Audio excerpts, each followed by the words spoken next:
आज हम डिस्कस करेंगे बायोलॉजिकल क्लासिफिकेशन का सेकंड पेज। इस पेज का जो सबसे फर्स्ट पैराग्राफ है, यहाँ पे एक साइंटिस्ट का नाम दिया है आर.एच. विट्टाकर। आर.एच. विट्टाकर ने 1969 में 5 किंगडम क्लासिफिकेशन को प्रपोज किया। यहाँ पे ये जो ईयर दिया है 1969, इसको याद करना इंपॉर्टेंट है क्योंकि ये एक बार मैचिंग में आया था PYQ में। इन्होंने living organism Monera, protista, fungi, Plantae और एनिमिलिया में क्लासीफाई किया। यहाँ पे आर.एच. विट्टाकर ने क्लासिफिकेशन करने के लिए कुछ क्राइटेरिया का यूज़ किया था। वो क्राइटेरिया क्या थे? Cell structure, body organisation, mode of nutrition, reproduction and phylogenetic relationship. तो इस लाइन से एक बार क्वेश्चन AIPMT 2014 में आ रखा है। तो यहाँ पे एक टेबल दे रखी है। ये टेबल नीट के लिए बहुत ज़्यादा इंपॉर्टेंट है। ऐसे बहुत सारे क्वेश्चन पहले भी नीट में आ रखे हैं और अभी भी आने की पॉसिबिलिटीज़ हैं। तो यहाँ पे 5 कैरेक्टर दे रखे हैं: cell type, cell wall, nuclear membrane, body organisation और मोड ऑफ न्यूट्रिशन। तो इन पांचों कैरेक्टर को हम डिटेल में समझेंगे। तो आर.एच. विट्टाकर ने 5 किंगडम को मोनेरा, प्रोटिस्टा, फंजी, प्लांट और एनिमिलिया में क्लासीफाई किया। तो अगर हम बात करें सबसे पहले कैरेक्टर की, जो कि है सेल टाइप, तो मोनेरा जो होता है वो क्या होता है? प्रोकैरियोट्स होता है। बाकी के चारों क्या होते हैं? यूकैरियोटिक होते हैं। तो प्रोकैरियोट्स का मतलब क्या होता है कि जो इनका न्यूक्लियस होगा उसके अराउंड कोई भी न्यूक्लियर मेम्ब्रेन नहीं होगी और बाकी के इन चार में न्यूक्लियर मेम्ब्रेन होगी। तो इसी से रिलेटेड तीसरा पॉइंट है न्यूक्लियर मेम्ब्रेन। तो मोनेरा में क्या होगी? एब्सेंट होगी क्योंकि ये प्रोकैरियोट्स हैं। और बाकी चारों में, प्रोटिस्टा, फंजी, प्लांटी, एनिमिलिया में, चारों में न्यूक्लियर मेम्ब्रेन क्या होगी? प्रेजेंट होगी। तो अब हम बात करते हैं सेल वॉल की। तो हम बचपन से पढ़ते आ रहे हैं कि एनिमल्स के अंदर जो सेल वॉल होती है वो क्या होती है? एब्सेंट होती है। और प्लांट्स के अंदर सेल वॉल किसकी बनी होती है? सेल्यूलोज की। तो ये तो 9th-10th की बात हो गई। अब हम पढ़ते हैं कुछ नई चीज़ें। तो प्लांट्स के अंदर क्या था? सेल्यूलोज की सेल वॉल है।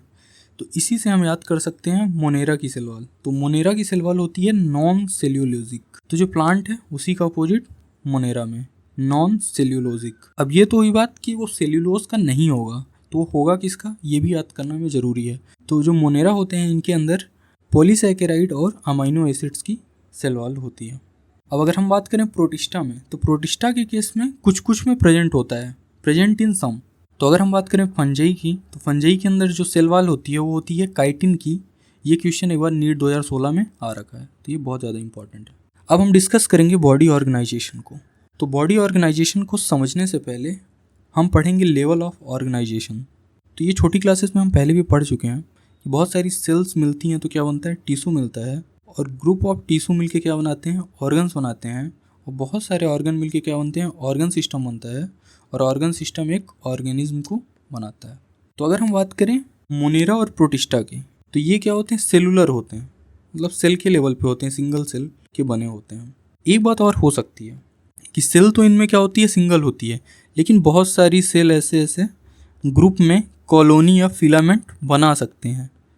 ठीक है, तो ये फिलामेंटस हो सकते हैं, बट ये कहलाएंगे क्या? सेलुलर ही कहलाएंगे। तो मोनेरा और प्रोटिस्टा कैसे होते हैं? सेलुलर होते हैं। फंजाई कैसा होता है? टिश्यू लेवल का होता है। अब इसमें लूज टिश्यू भी हो सकती है।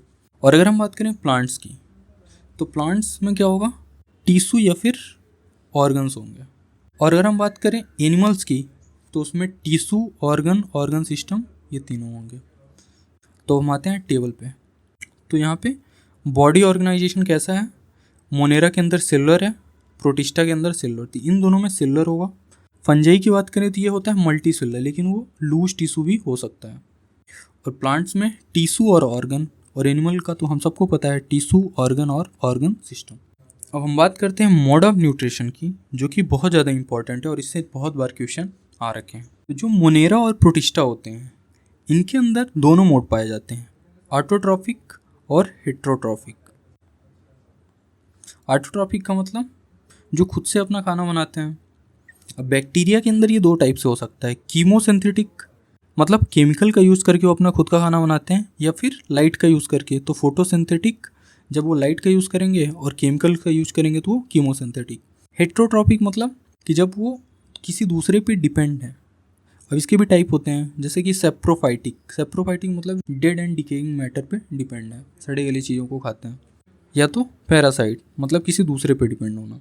प्रोटिस्टा के केस में ऑटोट्रॉफ तो क्या होते हैं? फोटोसिंथेटिक होते हैं। और हेटेरोट्रॉफ अपन डिटेल में पढ़ेंगे आगे जब हम सिर्फ प्रोटिस्टा से डील करेंगे। अब हम बात करते हैं प्लांट्स की। तो प्लांट्स के अंदर तो हम सबको पता है प्लांट्स कैसे होते हैं, ऑटोट्रॉफिक होते हैं और वो क्या करते हैं, फोटोसिंथेसिस करते हैं। अब यहाँ पे जो सबसे इम्पॉर्टेंट है मोड ऑफ न्यूट्रिशन के अंदर वो है एनिमेलिया और फंजी। ये दोनों एक जैसे मोड ऑफ न्यूट्रिशन दिखाते हैं। ये दोनों के दोनों कैसे होते हैं, हेट्रोट्रॉफिक होते हैं। तो आपको ये बात याद रखनी चाहिए कि फंजाई के अंदर फोटोसिंथेसिस नहीं होता। ये क्वेश्चन नीट में बहुत बार पूछ चुका है, कभी मैचिंग में पूछता है तो कभी ट्रू फॉल्स में तो कभी असर्शन रीजन में। तो ये बहुत ज़्यादा इंपॉर्टेंट है और एक बार ये कर्नाटका नीट 2013 में आया था। तो फंजाई के अंदर हेट्रोट्रॉफिक होता है। अब ये दो टाइप से हो सकते हैं, सेप्रोफाइटिक डेड एंड डिकेइंग में, या तो पैरासाइट दूसरे पे ही डिपेंड हो जाते हैं पूरा। अब एनिमल्स के अंदर हेट्रोट्रॉफिक कैसा होता है, हम लोग प्लांट्स पे डिपेंड करते हैं खाने के लिए, ठीक है। तो एनिमेलिया में सिर्फ ह्यूमन थोड़ी आते हैं, बहुत सारे आते हैं, आर्थ्रोपोडा, एनिलिडा, बहुत कुछ आता है। लोअर एनिमल्स होते हैं वो क्या होते हैं, सेप्रोफाइटिक होते हैं, डेड मतलब सड़ी गली चीज़ों को खाते हैं, सेप्रोफाइटिक। और होलोजोइक का मतलब क्या होता है ये हम समझते हैं। होलोजोइक मतलब होता है कि पहले हम क्या करते हैं, खाने को खाते हैं, फिर हम खाने को स्मॉल पार्ट्स में डाइजेस्टिव सिस्टम से तोड़ते हैं और फिर उसका क्या करते हैं, एब्जॉर्प्शन करते हैं। तो हम खाते हैं पहले फिर उसे पचाते हैं। तो इस मोड ऑफ न्यूट्रिशन को बोलते हैं होलोजोइक। तो पहले खाना फिर पचाना, मतलब हम पचा हुआ खाना नहीं खाते, हम पहले खाते हैं फिर पचाते हैं। अब हम बात करते हैं इसके नेक्स्ट पैराग्राफ पे। तो यहाँ पे एनसीईआरटी ने 3 डोमेन सिस्टम को मेंशन किया है। तो 3 डोमेन सिस्टम में क्या हुआ कि इन्होंने किंगडम मोनेरा को 2 डोमेन में कन्वर्ट कर दिया और बाकी के बचे यूकैरियोट्स, मतलब फंजाई, प्लांटी, एनिमिलिया और प्रोटिस्टा। इन चारों को उनने एक अलग डोमेन में डाल दिया। वो डोमेन क्या था, थर्ड डोमेन। ये आप डायग्राम की हेल्प से देख सकते हो। तो इन्हें मोनेरा को क्या किया, 2 डोमेन में कन्वर्ट कर दिया, जो कि क्या है, यू बैक्टीरिया और आर्की बैक्टीरिया। और बाकी बचे हुए यूकैरियोट्स जो कि क्या है, प्रोटिस्टा, फंजाई, एनिमिलिया और प्लांटी को एक अलग डोमेन में डाल दिया, डोमेन 3। तो यहाँ पे डोमेन कितने हुए, 3 हुए, लेकिन टोटल क्लासेस कितनी हो गई, 6। You bacteria, Archie bacteria, protista, Plantae, fungi, Animalia. तो 4 + 2 6। तो ये हो गया 6 किंगडम क्लासिफिकेशन।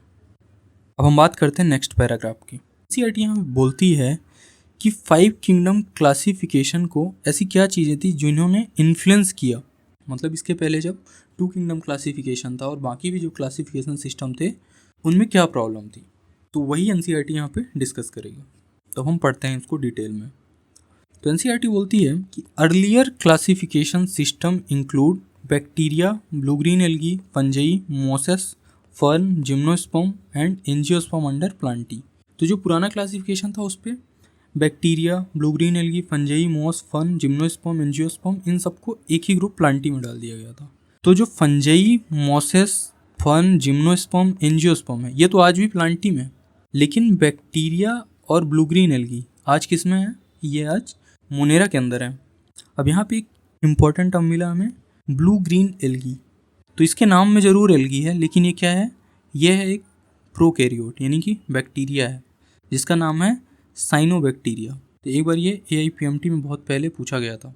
नेक्स्ट लाइन में एनसीईआरटी बोलती है कि जिस व्यक्ति ने भी bacteria, blue green algae, fungi, mosses, ferns, gymnosperm, angiosperm को प्लांट्स के अंदर क्लासीफाई किया तो उसने कुछ ना कुछ तो कैरेक्टर देखे होंगे। तो कैरेक्टर क्या था, तो वो कैरेक्टर था सेल वॉल। तो एनसीईआरटी यहाँ पे बोलती है कि the character that unified this whole kingdom was that all the organism included had cell wall in their cells. तो ये लाइन बहुत इंपॉर्टेंट है। ऐसा क्यों बोल रहा हूँ मैं, क्योंकि जब भी सेल वॉल या फिर सेल मेम्ब्रेन कहीं पे लिखा रहे तो उसको आप स्टार मार्क कर लो, क्योंकि नीट में इस क्वेश्चन के ऑप्शन में सेल वॉल भी होगा और सेल मेम्ब्रेन भी होगा और वहाँ पे बहुत ज़्यादा कन्फ्यूजन होता है। तो ये आपको याद रखना है, यहाँ पे क्या है, सेल वॉल है।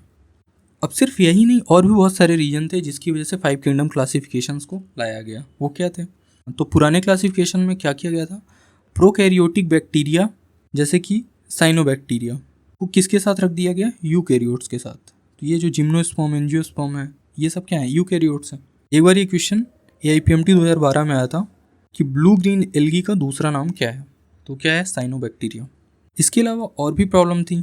वो क्या थी कि जो यूनिसेलुलर ऑर्गेनिज्म थे जैसे कि क्लामाइडोमोनास और मल्टी सेलुलर ऑर्गेनिज्म थे जैसे स्पाइरोगायरा, इन दोनों को एक साथ ही एल्गी के अंदर रख दिया गया था। इसके अलावा और भी प्रॉब्लम थी। इन्होंने हेट्रोट्रॉफिक फंजी और ऑटोट्रॉफिक प्लांट्स को इनको भी एक साथ रख दिया, जबकि आज दोनों अलग अलग किंगडम है। इसके अलावा इनका जो वाल का कंपोजिशन था वो भी अलग था। फंगी में क्या था, काइटिन था, और प्लांट्स के अंदर क्या था, सेल्यूलोजिक सेल वाल थे। नेक्स्ट हम देखेंगे कुछ डायग्राम्स। तो ये जो डायग्राम दिया हुआ है ये है ब्लू ग्रीन एल्गी का, जो कि है साइनोबैक्टीरिया। ये जो डायग्राम दिया हुआ है ये है क्लामाइडोमोनास का, जो कि क्या है, यूनिसेलुलर ऑर्गेनिज्म है, यूनिसेलुलर ग्रीन एल्गी है। ये भी एक बार PYQ में आ रखा है। और ये आप देख के बता सकते हो कि ये पूरा क्या है, एक सिंगल सेल है, इसमें कोई दो सेल नहीं है, सिंगल एक सेल है। अब नेक्स्ट ये जो डायग्राम है ये है स्पायरोगायरा का, जो कि एक ग्रीन एल्गी है, और ये कैसा होता है, मल्टी सेलुलर होता है, और ये भी PYQ में आ रखा है। इस पेज में जितना कुछ भी इंपॉर्टेंट था वो इस वीडियो में हमने डिस्कस कर लिया है, बाकी हम पढ़ेंगे नेक्स्ट पेज पे।